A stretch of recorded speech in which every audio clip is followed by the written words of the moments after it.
Radhe Radhe, welcome back to my YouTube channel. This is Apeksha Singh trying to be Arjun of Krishna.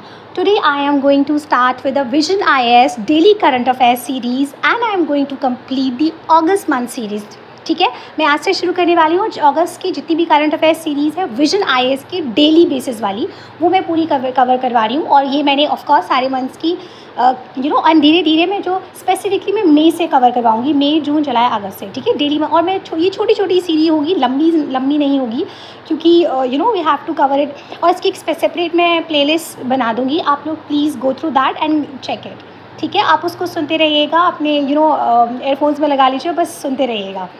ठीक है, now without wasting much of the time let me start with the topic. तो पहला topic जो इसका है that is the Armenia and Azerbaijan peace agreement which is brokered by the United states.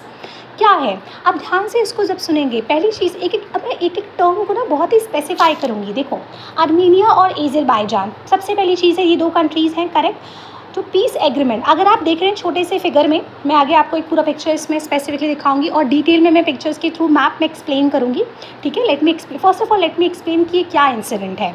तो Armenia and Azerbaijan, इन दोनों के बीच में ऑब्वियसली एक पीस एग्रीमेंट, इसका मतलब कोई शांति का समझौता हुआ है। किसने साइन करवाया? Brokered by the United states. ठीक है, इसका मतलब यूएस, अमेरिका ने वो साइन, अमेरिका की मदद से who has taken this initiate the step, किसने करवाया है? यूनाइटेड स्टेट ने करवाया है। ठीक है, कुछ शांति का कुछ तो एक समझौता हुआ है, इसका मतलब कुछ तो लड़ाई चल रही होगी लोगों के बीच में, करेक्ट। अब बात यही आती है, व्हाट वाज, क्या आपके दिमाग में ऑटोमेटिकली ये क्वेश्चन आना चाहिए कि जब भी अगर आप एग्जाम की पॉइंट ऑफ व्यू से पढ़ रहे हो ना, तो हमेशा 2-3 क्वेश्चन फिक्स्ड होने चाहिए। उसके अलावा हमें फालतू कोई पीएचडी नहीं करनी है, बहुत रिसर्च नहीं करना है किसी चीज़ के ऊपर।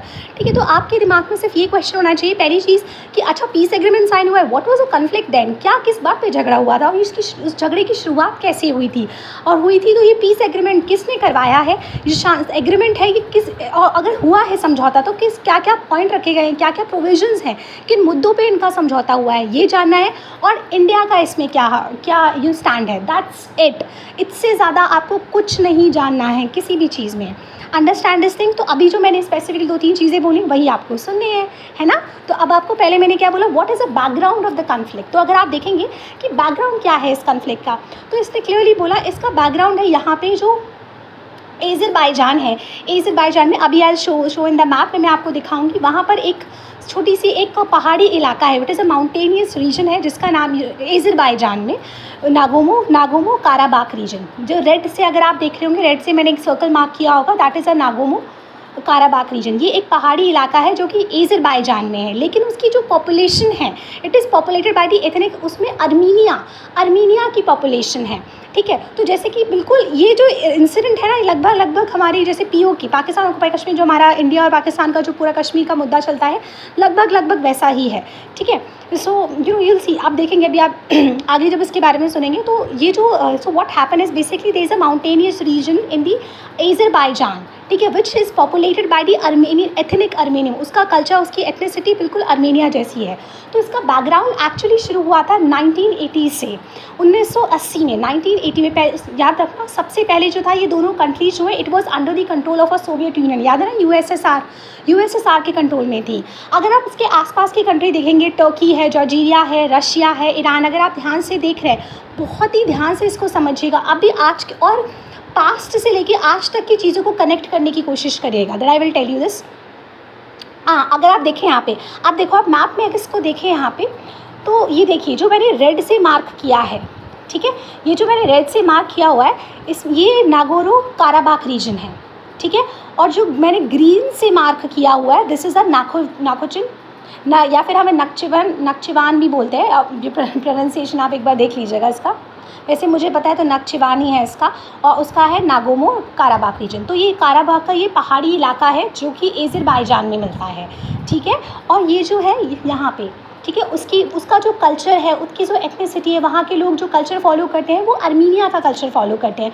तो इमेजिन दिस थिंग। तो अब क्या हो रहा है, यस यहाँ पे कल्चर फॉलो करते हैं इसका। तो अगर हम आज के टर्म से कनेक्ट करने की कोशिश करें, तो पहले जो ये कंट्री थी, दोनों कंट्री ये सोवियत यूनियन यूएसएसआर के कंट्रोल में थी। ठीक है, तो जब यूएसएसआर के कंट्रोल में थी तो उस समय डिसीजन मेकिंग जितना भी जो भी थी वो रशिया, जो यूएसएसआर, सोवियत यूनियन, कोई भी कन्फ्लिक्ट होता था तो पीस एग्रीमेंट आके सॉल्व करा देते थे। और आज के टाइम पे अभी try to connect this thing with modern scenario, आज के समय में आप इसको कनेक्ट करने की कोशिश करिए। अगर आप समझेंगे तो आज देखो रशिया बिल्कुल नहीं चाहती, आपको पता है रशियन यूएस में बिल्कुल भी there is like a straight, it's like a, सबको पता है ये चीज़, क्योंकि रशिया बिल्कुल नहीं चाहती कि जो वेस्टर्न कंट्रीज़ हैं, वेस्टर्न कंट्री यूएस है, उसका बिल्कुल भी इन्फ्लुएंस इन कंट्रीज़ पे आए, थोड़ा सा भी इन्फ्लुएंस आए। ठीक है, अगर आप देखें यहाँ पे अगर और रशिया जो जब भी कुछ भी कन्फ्लिक्ट या कोई भी ऐसी चीज़ होती है उसकी पीस ट्रीटी जो है आर्मीनिया और अज़रबैजान के बीच में रशिया करवा देती है। रशिया हमेशा एक शांति का एक हमेशा पीस एग्रीमेंट वो करवा देती है, तो so that Russian can have a influence over the Armenian incident, क्योंकि आपको पता है रशिया यूक्रेन का वेस्ट नहीं, तो हमेशा इंसिडेंट चलता रहेगा। अगर आप देखें, क्योंकि इसके अलावा कोई उसकी फ्रेंडली कंट्री है टर्की, अगर आप देखेंगे वहाँ पे उसके अलावा कोई और कंट्री से इसकी बातचीत है ही नहीं वहाँ। अगर रशिया का कंट्रोल वहाँ पर कम हो गया, इमेजिन, ध्यान से समझिएगा, मैं आज के टाइम पे कनेक्ट करने की कोशिश कर रही हूँ, अगर रशिया का कंट्रोल इस एरिया में, ठीक है, आर्मीनिया की जगह पर कम हो गया, यहाँ पर कंट्रोल इस जगह पे कर तो कम हो गया यहाँ पे, तो वेस्टर्न कंट्रीज़ का कंट्रोल यहाँ पर ज़्यादा हो जाएगा। देखा ना, अभी आपने यूएस ने पीस एग्रीमेंट साइन करवा लिया है इन दोनों के बीच में। इसका मतलब अभी मैं आपको पढ़ाऊँगी तो जो पीस एग्रीमेंट भी साइन करवाया है ना, उसमें भी उसने एक्सक्लूसिवली कुछ डेवलपमेंटल राइट्स लिए हैं। I will explain you this thing, आपको समझ आएगा अभी। तो क्या किया यहाँ पर, रशिया नहीं चाहती हूँ कि यहाँ पर बिल्कुल भी वेस्टर्न कंट्रोल हो यूएस का, तो आप देखो, क्योंकि अगर वहाँ पर कंट्रोल हो, और at the same time India जो है वो somewhere it is stand by the Armenia, India is a friend of Armenia, basically let me tell you, India भी आर्मीनिया की फ्रेंड है। ठीक है, is the only country which has a friendly relation with 1995 में एक हमने friendly corporation agreement में हमने उनके साथ साइन किया है, तो आर्मीनिया के साथ एक फ्रेंडली हमारा रिलेशन है, क्योंकि ये जो अज़रबैजान है इट्स सपोर्ट, वो पाकिस्तान को ऑक्यूपाई कश्मीर उसको सपोर्ट करता है, तो हमारा स्टैंड बाय जो है वो हम आर्मीनिया के साथ करते हैं। उन्होंने भी कुछ हमारे एक वेपन्स की डिमांड की थी हमसे, तो इंडिजिनसली डेवलप्ड वेपन था तो वो हमने सप्लाई किया था, तो we somewhere also support Armenia, हम भी सपोर्ट करते हैं, और रशिया भी नहीं चाहता। So you understand how the international relation politics is being taking place, किस तरीके से चीज़ें काम करती हैं, हर एक पीस एग्रीमेंट क्यों इंपॉर्टेंट होता है, समझ आ रहा है आपको। तो आर्मीनिया यहाँ पे बिल्कुल नहीं चाहती रशिया की यूएस का थोड़ा सा भी इन्फ्लुएंस हो आर्मीनिया वाले यहाँ पे, आर्मीनिया वाली जगह पे, क्योंकि इससे क्या होगा, अगर आप ट्रेड रूट देखें, everything will start to get change, हर एक चीज़ इसमें बदलना शुरू हो जाएगी। वहीं पर अभी आपको समझ आया, सबसे पहली चीज़ क्या है, ये जो नागोर्नो काराबाख रीजन है, ये पहाड़ी इलाका है अज़रबैजान में, और वो जो इलाका है वहाँ पर पॉपुलेशन किसकी है, आर्मीनिया की। अभी यहाँ पर आपको आर्मीनिया में ही छोटी सी ग्रीन एक सर्कल दिख रहा होगा छोटा सा, उस सर्कल वो वहाँ पर है, वो नखचिवान है, और वो it is one of the exclave, it is one of the, वो एक टेरिटरी है, वो एक जगह है अज़रबैजान की। जब सोवियत यूनियन से वो इंडिपेंडेंट, जब वो अलग हो रहे थे, तो उस समय ये हिस्सा इस तरफ आ गया था। ठीक है, जब इंडिपेंडेंट हो रहे थे तो ये हिस्सा इस तरफ आ गया था, तो ये जो जगह है नखचिवान अज़रबैजान, वो अज़रबैजान की जगह है। आप समझ पा रहे हो कि इसका मतलब, बहुत ही ध्यान से सुनिएगा, अगर कोई भी ट्रेड रूट कुछ भी अगर अज़रबैजान को करना हो, अगर कोई भी ट्रेड रूट करना होगा अज़रबैजान को, तो उसके पास सिर्फ 2 ही रास्ते हैं जाने के। ठीक है, अभी मैं आपको और थोड़ा और क्लियरली मैप से दिखाऊंगी किस तरीके से, उसके पास सिर्फ 2 ही रास्ते हैं। देखिए, अगर आप इस पिक्चर में देखें, इस वाली पिक्चर में अज़रबैजान जो है यहाँ पे नखचिवान, अगर आपको दिख रहा है, it's like a corridor route, ये मैंने ट्रेड कॉरिडोर रूट दिखाने की कोशिश की है इसमें। अगर आप देखें, ये पूरा अज़रबैजान है, इन्हीं इंसिडेंट को स्पेसिफिकली ध्यान रखिए। ऊपर जो रशिया है, इस तरफ जॉर्जिया है, इस तरफ टर्की है, ठीक है, नीचे आपका ईरान पड़ जाता है। तो अज़रबैजान को अगर ट्रेडिंग करनी हो टर्की या वेस्टर्न कंट्रीज़ के साथ, तो 2 ही रास्ते हैं करने के। एक तो वो अपनी जगह जो है उसकी नाखचिवान, वहाँ अज़रबैजान अपनी टेरिटरी से करे, and for that it has to pass to the Armenian region, और उसके लिए उसको आर्मेनिया के रीजन से पास करना पड़ेगा, और आर्मेनिया से उसके कन्फ्लिक्ट चल रहे हैं, है ना, तो उसे पास करना पड़ेगा, and that is one way, और तब वो टर्की तक वहाँ से वो पहुँच पाएगा। और दूसरा तरीका है कि वो नीचे ईरान के थ्रू जाए, है ना, दूसरा तरीका है वो ईरान के थ्रू जाए। तो अब वो उसका खुद का एरिया है, वो वहाँ से क्यों ना जाए, समझ आ रही है। इसको प्लीज़ ध्यान से, इन टर्म्स को जितनी याद कर लोगे, बार बार मैं इसीलिए बोल रही हूँ कि याद हो जाएंगे वो सारे टर्म्स, ठीक है, जितनी बार मैं बोलती रहूँगी वो याद होते चले जाएंगे। तो ये एक चीज़ है, ये आर्मीनिया है और ये है अज़रबैजान, ठीक है, and India mainly stand by the Armenia. तो ये जॉर्जिया, आर्मेनिया एंड अज़रबैजान, ये स्पेसिफिकली ये स्पेसिफिकली 3 कंट्रीज़ हैं जो यहाँ पे रहती हैं, और रशिया चाहती है कि उसका ज़्यादा से ज़्यादा इन्फ्लुएंस जो है, उसका ज़्यादा से ज़्यादा इन्फ्लुएंस अर्मीनिया, टर्की के ऊपर हो। लेकिन जस्ट इमेजिन, अभी पीस एग्रीमेंट जो है वो यूएस ने साइन करवा दिया है। तो you can see how things are, dynamics are changing. अब किस तरीके से डायनेमिक्स चेंज होने वाले हैं, समझ आया ये चीज़। अब मैं आगे बढ़ती हूँ। अब इन चीज़ों को ना छोटी छोटी चीज़ों से मैं एक्सप्लेन करूँगी पॉइंट्स के थ्रू कि क्या एग्रीमेंट में चीज़ें साइन हुई हैं, क्या नहीं साइन हुआ है। Let's move to the next point. अब नेक्स्ट पॉइंट पे हम समझते हैं। अब देखिए, सारे पॉइंट्स को ध्यान से देखिए। सबसे पहली चीज़ क्या है, ये दोनों जो कंट्रीज़ जो हैं, अज़रबैजान और आर्मेनिया, ये दोनों these are 2 south Caucasus countries हैं, ठीक है। तो बेसिकली अब क्या इसकी सबसे पहली चीज़ है, इसमें क्या किस बेसिस पर कन्फ्लिक्ट हुआ, क्या मुद्दा है, लड़ाई का मुद्दा क्या है। सिंस आई सेड कि माउंटेनियस पहाड़ी इलाका है जो कि अज़रबैजान में है, and it has a population of the Armenia की पॉपुलेशन। तो इसकी शुरुआत हुई थी 1980 से।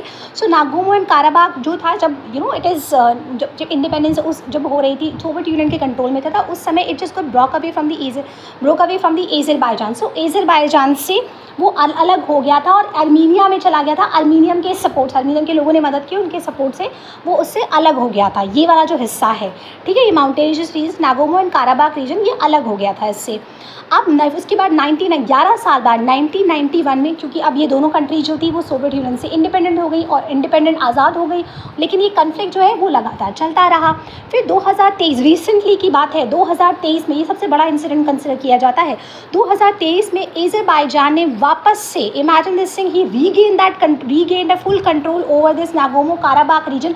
ये जो हिस्सा अलग हो गया था अज़रबैजान से, वो वापस से उसने 2023 में लड़ाई हुई, अटैक किया और पूरा कंट्रोल वापस से वो रीजन, वो हिस्सा अपने कंट्रोल में ले लिया। और ऐसा कहा जाता है अराउंड 1 लाख आर्मेनियंस जो थे वो भाग गए थे, मतलब it flew away to Armenia.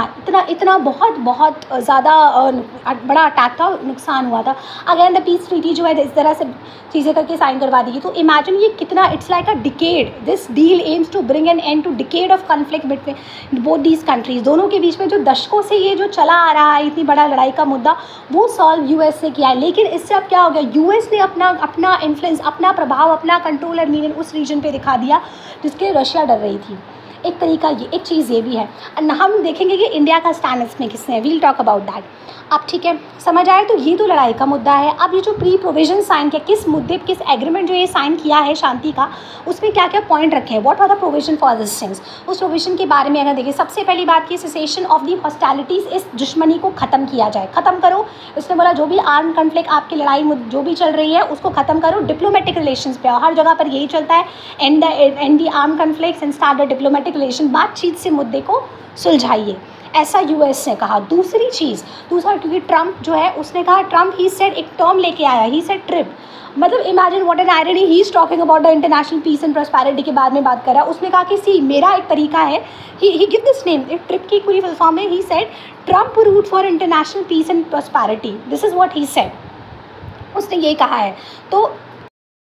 तो दूसरा तरीका क्या बताया, ट्रम्प ने क्या बोला, he said he has himself given this, and what an irony, he is talking about the international peace and prosperity के बारे में बात कर रहा है। तो उसने क्या दिया, सो व्हाट ही सेड एक टर्म उसने बोला, फुल फॉर्म पूरी है, ट्रम्प रूट, ट्रम्प का तरीका, Trump route for international peace and prosperity, this is what he said, वो बात कर रहा है। तो उसने, याद है ये जो मैंने अभी एक टर्म बताया है यहाँ पे, नक्चवान, ठीक है, नक्चवान जो अज़रबैजान पे जो मैंने अभी बताया, इसमें मैंने बताया ना कि 2 तरीके हैं ट्रेडिंग करने, या तरीके के ट्रेजेस दो, या तो इस नक्चवान कॉरिडोर से चले जाओ, but it has to pass through the Armenia, से उसके लिए पास करना पड़ेगा, है ना, ये एक तरीका है पास करने का, या तो फिर नीचे ईरान से जाओ।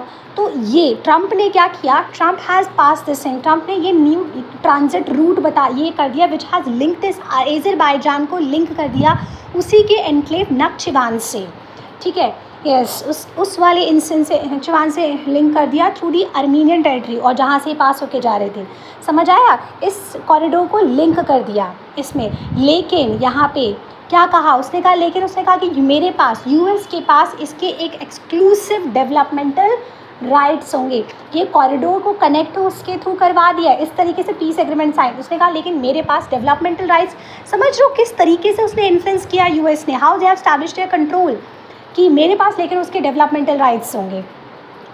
तो येस वील सी इसका आप देखो कैसे क्या इन्फ्लुएंस होने वाला है, ठीक है, वील सी अबाउट इट। तो उसने डेवलपमेंटल राइट जो है वो यूएस ने कर लिए इस पीस एग्रीमेंट में साइन करवा के, कनेक्ट दोनों के सुलझा भी दिया, कनेक्ट भी करवा दिया, क्योंकि it is very obviously US is very selfish, बिना अपने स्वार्थ के थोड़ी कुछ करेगा। देखो ना उसने क्या कर लिया, उसने पूरे डेवलपमेंटल राइट्स की वो जो रास्ता बनेगा, वो जो कॉरिडोर कनेक्ट होगा, वो उसने अपने हिसाब से कर लिया, ठीक है। अब नेक्स्ट एक और एग्रीमेंट उसने इसमें डाला, वो क्या किया कि यूएस कोऑपरेशन डील्स, उसमें क्या किया, दोनों से एक सेपरेट एग्रीमेंट साइन करवाया यूएस के साथ, अपना they have maker also separate agreements है यूएस के साथ साइन करवाए, जिसमें उसने कोऑपरेशन एनर्जी में, टेक्नोलॉजी में एंड दी इकोनॉमी में दोनों मिलके साथ देंगे, कोऑपरेट करेंगे इस चीज़ में, एनर्जी में, ठीक है, ये इस चीज़ के बारे में करवाया। नेक्स्ट अब बात आती है इंडिया का इसमें स्टैंड क्या है। आई टोल्ड यू इंडिया तो हमेशा अर्मीनिया के साथ खड़ी है, ठारावरी, you know, because it is being said. तो India is support for the as an, उसने कहा इसको it is a very important achievement की डायलॉग और डिप्लोमेसी, बातचीत के थ्रू इतना बड़ा कन्फ्लिक्ट मेजर चीज़ रिजॉल्व कर दी। So it has provided as an important achievement कहा है, एंड इट्स कि क्लियरली इंडिया का कहना है कि it's because Armenia is the only country in the region with which it has a friendship and cooperation treaty है, जो कि 1995 में साइन की गई थी अर्मीनिया के साथ, ठीक है। और दूसरी चीज़, और अज़रबैजान इसलिए इम्पॉर्टेंट है क्योंकि अगर आप देखें, और अज़रबैजान इसलिए इंपॉर्टेंट है क्योंकि अगर आप देखें यहाँ पे अज़रबैजान क्लियरली बोला है as a geographically it is very important, जो इंडिया और रशिया के बीच में थ्रू दी सेंट्रल एशिया जो भी ट्रेडिंग के थ्रू ये कनेक्ट करती है, ये रूट जो कनेक्ट होता है, ट्रांसपोर्ट कॉरिडोर जो कनेक्ट होता है इंडिया और रशिया के बीच में, अगर आप ध्यान से देखें through the Central Asia, Iran, UAE, इन सब के बीच में, तो वहाँ पर in the International North South Transport Corridor route में अज़रबैजान फॉल्स इन बिटवीन, वो बीच में फॉल करता है। तो हमारे लिए उस पर्सपेक्टिव से अज़रबैजान इंपॉर्टेंट है। This is the only thing which you have to memorise. I think इससे ज़्यादा आपको ऊपर नीचे कुछ भी नहीं पढ़ना है कि क्यों कन्फ्लिक्ट हुआ, पीस एग्रीमेंट किसने साइन करवाया, पॉइंट्स क्या थे, बैकग्राउंड क्या था, and this you know Azerbaijan Armenia का एंड इंडिया का स्टैंड इस चीज़ में किस चीज़ पर है। This is what we have end with this Armenia और अज़रबैजान पीस एग्रीमेंट के ऊपर। Let's move to the next topic के काकोरी कॉन्स्पिरेसी केस, जिसे टोटल 100 ईयर्स हो चुके हैं, उस बारे में पढ़ते हैं। हाँ, let's move to this 100th anniversary of a Kakori train case. सबको पता है काकोरी कॉन्स्पिरेसी केस जो है वो 1925 में हुआ था, द फेमस इंसिडेंट। कहाँ से इसकी शुरुआत तो बहुत पहले से हो गई थी, है ना। सबको पता है कि सबसे पहले रॉलेट टैक्स जो पास किया, उसके बाद फिर 1919 में उसके रिस्पॉन्स में किसे वापस लो, Jallianwala Bagh incident take place हुआ 1919 में, फिर जलियांवाला बाग हुआ, फिर नॉन कॉपरेशन मूवमेंट आया 1920 में, जिसमें बॉयकॉट किया, सबको लगा चीज़ें ठीक हो रही हैं सब कुछ, ठीक है। सीरीज़ ऑफ इंसिडेंट, क्योंकि कोई भी इंसिडेंट एक साथ नहीं होता ना, उससे पहले बहुत सारे सीरीज़ ऑफ इंसिडेंट थे विच वर टेकिंग प्लेस देयर। 1920 में ऐसा हो, फिर 1922 में याद है चौरी चौरा इंसिडेंट हो गया जहाँ पे पूरे पुलिस स्टेशन को जला दिया। फिर 1922 में जब ये देखते हुए क्या हुआ, फिर नॉन कॉपरेशन मूवमेंट वापस लिया गया, गांधी जी ने वापस विड्रॉ कर लिया, है ना, ये इंसिडेंट हुआ। उसके बाद जब ये यू नो इस इंसिडेंट नॉन कॉपरेशन मूवमेंट जब विड्रॉ कर लिया, उसके बाद लोगों ने सरेंडर कर दिया कि they are again under the control of Britishers, वापस से चीज़ें पहले जैसे हो रही थी, थिंग्स वर गेटिंग वर्स। तो उस समय यंग फ्रीडम स्ट्रगलर फाइटर्स दे रियलाइज कि नहीं ऐसे काम नहीं चलेगा। उस समय याद है HRA फॉर्म की गई थी, याद है, फिर बैठ के ये एक it's like a secret organisation थी, याद है। HRA फॉर्म इज हिंदुस्तान क्या नाम है इसका, हिंदुस्तान रिपब्लिक एसोसिएशन, है ना। तो हिंदुस्तान रिपब्लिक एसोसिएशन जो है वो फॉर्म की, it's like a secret organisation जो इसमें फॉर्म की गई थी। और ये कहाँ पे कानपुर में फॉर्म की गई थी मिलके। कौन कौन इसकी इंपॉर्टेंट पर्सनालिटीज़ थे, एक HRA थी, बाद में जाके फिर HSRA फॉर्म की गई थी। इंपॉर्टेंट पर्सनालिटी राम प्रसाद बिस्मिल जी, अशफाकुल्ला खान, चंद्रशेखर आज़ाद जी बैठे थे ना, ये सारे लोग थे वो HSRA में। बाद में जो और यंगस्टर्स लोग जब आएंगे और ज़्यादा यंगस्टर लोग इसमें फॉर्म हुए, भगत सिंह, सुखदेव जी, बाद में जाके और लोग फॉर्म करेंगे, लेकिन ये इसमें आए। तब इन लोगों ने डिसाइड किया कि इस तरीके से तो नहीं चलेगा, now we have to take some revenge, हमें कुछ करना पड़ेगा। उस समय टैक्सेस भी ये लोग कलेक्ट करना शुरू कर चुके थे, इतना टैक्स जो कलेक्ट करते थे लेके वो ट्रेन से लेके जाते थे। So now they have decided to rob that train.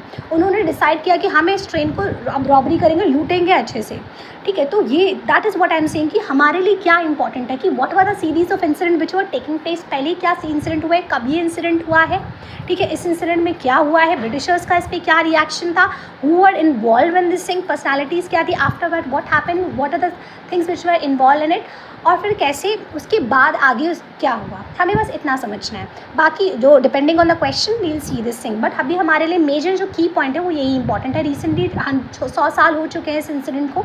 This incident took place in 9 अगस्त 1925 में हुआ था काकोरी विलेज में, जो कि लखनऊ उत्तर प्रदेश के पास में है ना। और इन सिलसिले में क्या हुआ था, there was a robbery of this number 8 downtown travelling, train रोक कर लूटी गई थी, दिस पूरा ट्रेन को रोक के लूटा गया था। तो और ये ट्रेन जो थी it was actually travelling from Shahjahanpur से लखनऊ जा रही थी। अगेन द कैश जो था इट वाज टेकिंग अपने साथ पैसा लेके लूट, क्योंकि जो टैक्स जो कलेक्ट किया था उसको लेके जा रही थी, और इसकी गूंज जो थी उनको पता था, बोले इसकी यहाँ बैठे बैठे इसकी गूंज लंदन तक सुनाई देगी। That is what they know. तो who are the personalities involve इसमें राम प्रसाद बिस्मिल जी थे, अशफाकुल्ला खान, चंद्रशेखर आज़ाद जी, मनमथनाथ गुप्ता तो रिसेंटली 2000 में at the age of 92 I think he died. उन्होंने चंद्रशेखर जी के ऊपर इतनी किताबें लिखी, वो बहुत इन मेजरली जो है इनसे 2000 में 2000 ही डाइड। तो इन्होंने तो पूरा इंसिडेंट पूरा सिनारियो देखा है अगर आप देखेंगे। फिर राजेंद्र लहरी जी, जो ये सारे रेवोल्यूशनरीज थे, HRA हिंदुस्तान रिपब्लिक एसोसिएशन के सीक्रेट ऑर्गेनाइजेशन, जो तो सबको पता है, HRA HSRA जितने भी हमारे यंग फ्रीडम फाइटर्स निकले हैं वो सब इन्हीं ऑर्गेनाइजेशन से निकले हैं, है ना। तो जब इन्होंने पूरी लूटी, इस ट्रेन रोक के इसको लूटा, एक बड़ा सा बक्सा निकाला एंड दे तोड़ा। और किसने तोड़ा था, अशफाकुल्ला खान जी ने फाट करके तोड़ा, और बहुत सारे पैसे वो रुपए निकाले और वो लूट गए। लेकिन ऑफकोर्स बाद में जब इस काकोरी कॉन्स्पिरेसी केस में ज़बरदस्ती बोला जाता है ना, what is the reaction of the British government, क्या रिएक्शन था ब्रिटिशर ने, they quick and hard, they arrested a large number of revolutionary, सबको अरेस्ट कर लिया एंड ट्राइड देम, उन पर ट्रायल केस एंड ऑफकोर्स सब जितने भी एविडेंस विटनेस सब इन्होंने खरीद लिए थे, ऑल वर ब्राइब्ड, सब कुछ। इमेजिन जस्टिस उनका, जज उनके, सब कुछ उनका। So how can the decision be in our favour, हमारे फेवर में होता कैसे। तो क्या हुआ, this leads to the hanging of Ashfaqulla Khan ji का, राम प्रसाद बिस्मिल जी, रोशन सिंह, राजेंद्र लहरी, इन सबको they all were hanged. And of course इसमें चंद्रशेखर आज़ाद जी जो थे वो बच गए थे, he was not caught in it.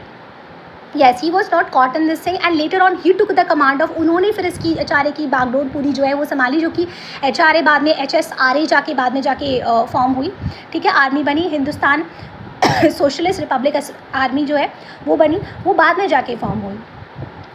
उसके बाद क्या हुआ, this incident took place and what is the aftermath of this incident. जब उनको हैंग किया गया पूरा, this was like a major blow, बहुत बड़ा सेटबैक था इन रेवोल्यूशन सारी पूरे नॉर्दर्न इंडियाज़ के रेवोल्यूशनरीज़ के लिए। बट स्टिल वो हारे नहीं, उन्होंने वापस से रीऑर्गेनाइजेशन किया, HRA को तो HSRA फॉर्म किया, हिंदुस्तान सोशलिस्ट रिपब्लिक आर्मी इसमें फॉर्म किया एंड ऑफकोर्स चंद्रशेखर आज़ाद जी ने इसकी कमांड संभाली, इन्होंने किया। और इसमें HSRA में जो थे वहाँ पे HRA has been formed in Kanpur, 1924 में फॉर्म हुआ। हुआ दीज पीपल एसोसिएटेड, इसमें सचिंद्रनाथ बख्शी जी भी थे, सचिंद्रनाथ सान्याल जी, योगेश चांद, चंद्र चटर्जी, सबके नाम याद रखने हैं, 5 से 10 बार बार नाम बोलोगे याद हो जाएंगे। Like learn the names, like कि मेरे फ्रेंड्स के नाम हैं। और आज और फ्रेंड्स की बात नहीं है, हमें याद होने चाहिए इनके नाम, हमें पता होने चाहिए हमारे फ्रीडम फाइटर हैं, हमें पता होना चाहिए इनके बारे में, हम कैसे इनके नाम भूल सकते हैं। We should be aware, remember these name, on tips पे हमें याद होने चाहिए। अब बेसिक प्रिंसिपल क्या था, to establishments of federal republic of united state of India की, जहाँ पे they should have would be adult suffrage, इसका मतलब पूरी राइट टू वोट हो, कोई डिस्क्रिमिनेशन ना हो, जैसे चाहे वो वैसे कर सके। दे should have a full democracy in the country, that is how it should be, ये उनका फोकस था। और फिर उसके बाद HSRA जो है कोटला, फिरोज शाह कोटला दिल्ली में 1928 में 1928 में जाके, जब 1927 में सबको all of them they were hanged, उनको फांसी लगा दी गई थी। उसमें सिर्फ चंद्रशेखर आज़ाद जी जो थे वो बच गए थे। HSRA के की पर्सनालिटीज़ कौन थे, this is everybody, I think everybody know about it, Bhagat Singh, Sukhdev ji, Shiv Verma, Chandrashekhar Azadi, Vijay Kumar Sinha, they were the main की पर्सनालिटीज़। और इन्होंने पूरी HSRA को लीड किया and they were like a secret organisation, right, they were fighting for this things and they were a young freedom fighters. और इसका basic principle क्या था, they were establishing a socialist Republic, वो form कर रहे थे। This is how the two topic of this Kakori train action conspiracy case, बहुत ही famous 1925, और जो मैंने अर्मीनिया एंड अज़रबैजान के बारे में पढ़ाया है, ये तो टू इंसिडेंट है। उसके बाद जो है आगे के टॉपिक्स जो है वह फटाफट like a very quick video आप फास्ट फॉरवर्ड पे 2x पे आप करके देखिए और सुनिए और ख़त्म करिए इसको। इसमें सिर्फ मैंने की पॉइंट्स बताए हैं और चीज़ों को बहुत ही जस्ट और स्मॉल पोर्शन में करके बताया है।